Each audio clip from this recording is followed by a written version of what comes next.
No Nut November. Let's talk about it because a man who has Mr. Bean's face as his profile said, do a video on No Nut November or else. And I don't know what that or else is. After all, he does have a picture of Mr. Bean, so I'm assuming he's Indonesian. And as we all learned from East Timor, you don't fuck around with Indonesians. So that got pretty genocidally dark, probably a little too early into a video. So welcome to the new subscribers, especially those from Indonesia. Shout out. Good on you for getting rid of that communist problem. Now, let's far out. I'm sorry. Am I? So look, the thing that we're talking about is No Nut November, which I didn't even know existed until a couple of videos before that, and then somebody said, stop talking about jizzing, it's No Nut November. Have you no respect for people not touching their penis and how difficult that must be to not go, which, you know, let's all just acknowledge this as guys. I don't know what it is like for a girl because I've never had a vagina before. I'd imagine that going down very steep hills would feel good. You go, ooh, it's like my little skirt flaps are moving around. But I'd imagine that it'd be easier for you to not masturbate than it is for a guy because this is pretty much walking through life as a man. You walk into the fridge, something looks like a cucumber. I'm sorry, I just rubbed my penis, I've got to go. That's how your brain thinks. So the idea behind No Nut November is that if you're able to last just 30 days of not masturbating, you can accomplish anything. And that is actually a really good goal as a challenge to see if how much your impulses of the major impulse that you have, how much of it you can control, because if you can do that, you can achieve it all. So I think that is a good thing for everybody to try and aim towards, and if you didn't start like I did, because I just went, alright, time to look at my comments. Oh, well, you know, it's November the 9th. So I started on November 10th, and I'm going to finish on November 10th. November 10th to December 10th. And so what is it now? It's about 6 days in. Haven't jizzed once. Why is that the case? Because I'm certain that I'm going to get to that 30-day mark, and in fact, I'm going to go further. I'm going to take it to 60 days. That's pussy stuff. January the 10th. Not going to nut until that. 2 months. And I'm very confident that I can achieve this. Why? Because I've read a lot of self-help and I know all the tricks. And this is the major one. Because there is actually a lot of tricks. And all of them do work. But most of them are just over-intellectualizing a really simple point, which is that when the human nervous system is certain about something, it achieves it. Now, you can say, well, what if it thought it could fly and then it just fell off a cliff and died? Like, people on NASA do that. Yeah, okay, got me. But the usual, in the parameters of what human beings are capable of achieving. So, for instance, a human being flying is a little less impossible than you not fapping. Just a little bit less. I know it's not that much less, but it is. You want to argue about it? I don't really want to. I'm pretty averse to that. I'm scared of getting into fights. But, so if you want to do that challenge, I think that is a really good place to start because all the evidence shows that the people that are able to control their impulses the longest are the ones that move ahead forward in life. And it's because if somebody just says to someone that, yeah, let's go party, caps, how good are caps? For the short term, about 5 years, and then after that, from personal experience, I can see that my friends are dead shits now. But those 5 years are really fun. And so you go out and you party, and then after a while, because your brain starts disintegrating, it basically becomes a coral in the Great Barrier Reef, it bleaches. You're incapable of doing a lot of other things in life, and so it just keeps going into this downward spiral. Now, if you start, instead of taking caps, drink green drink, your brain starts improving. But it takes a little bit of self-discipline to go, I don't want to feel unlimited happiness for the next 5 hours. Because if you're able to see further into the future, and this is what they've been noticing with a lot of people that have good impulse control, they are able to see a clearer picture of the future than those that don't.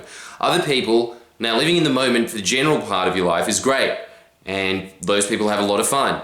I'm personally not one of those people. You will see it when people walk up to me all the time and they go, oh my god, it's really Jordy's. And I go like, it's a waste of time. I really should be getting back at work. The sun's getting on my face. The worst thing for your skin. Because I'm also, you know, just a housewife. But what I want you to think about with this is that there is this main principle in self-help. Apart from all of those points, that impulse control is a good idea, it is directly linked to people achieving their goals in life. So you should be aiming towards extending the discipline that you have. So, but this is the key trick behind all of it, which is that when the human body is certain about something, it will achieve the result. Now, what happens when you go with this, can you stop jizzing? First of all, that's a terrible frame to think about when you're trying to do anything. For instance, I started smoking again because it was a stupid idea. And by smoking, I mean I've had maybe 2 in the last month. So probably like 1 every 2 weeks. But there was a period of my life for 5 years that I stopped after being a heavy smoker for a while. And I'm pretty sure I'm one of those people where 50% of my brain, as soon as it hits a cigarette, just goes, oh, hello, I forgot about you, my old friend. Love it. I genuinely like doing it, but I see that in the future, obviously, that's going to lead to lung cancer. Imagine if there's some 50s doctor sitting there going, there's no link to that. But the way that you control these impulses is by getting certain that you want to end that action. And then after that, that's the battle won. There's a little tiny thing called the pleasure pain principle that we'll discuss a little bit further. I like how deep we're getting about jizzing. Especially when, look, this used to be a blue wall, huh? You know what I'm saying? Yeah, I do it a lot. Don't show this shirt, huh? But look, you need to understand that when your brain gets certain about it, any goal in life, it is much more likely to achieve it. Because most people, when they want to do something, for instance, if they wake up with a hangover, it's a terrible time to make a decision anyway, when you can't think and you've got a headache, but you go, I'm never drinking again. You feel it in your own body when you say that's not going to happen. You're saying that, but you know internally you're not going to. Because what happens with most decisions, the brain doesn't like changing what it does. It just likes doing 5 or 6 habits over and over again, which is why you want to simplify your life as much as possible and move towards just having a life where you're just repeating those same 5 things that get you the results in your field. But when it comes to something that you want to quit, like drinking or smoking or stop jizzing, the main problems in day-to-day life, not getting eaten by a lion, just, it feels good. What happens is your brain goes, oh, can I do it? I don't know if I can do it. I mean, I lasted 3 days once when I was at my nan's, but on the 4th day I went, well, I'm just going to go have a shit, nan, and don't come in, it's flooding. Most of the time, there is a debate that starts raging in your mind, and that destroys certainty. If there's even 2 options, the certainty goes away.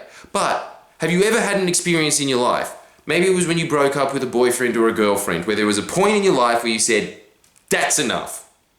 And then after that, there was nothing that come hell or high water, after delineating between something that was a difficult decision in your mind and just having this perpetual debate and argument, you decided no, and that was it. That's what can happen with this 30-day challenge. It is actually quite simple. It's actually what Tony Robbins talks about in his book, Awaken the Giant Within, which is that decision is the mother of all innovation, which is that when you make a decision, as in from the Latin word to cut off from all other outcomes, when you cut off from all other outcomes and say, that's what I want, and then that registers in your brain goes, oh shit, finally, some actual orders. Because your brain is looking for orders as well, right? I mean, I don't know, I don't want to get into some Sam Harris debate about where really is the mind in the first place, but it's looking for directions. That's why a lot of people who are weak-minded, when there is a really strong leader that comes out, and it doesn't matter what he's saying, if he feels really certain about what he's saying, people vote for that guy.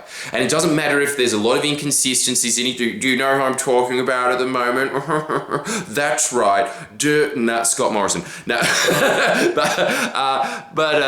Yeah, what a strong man.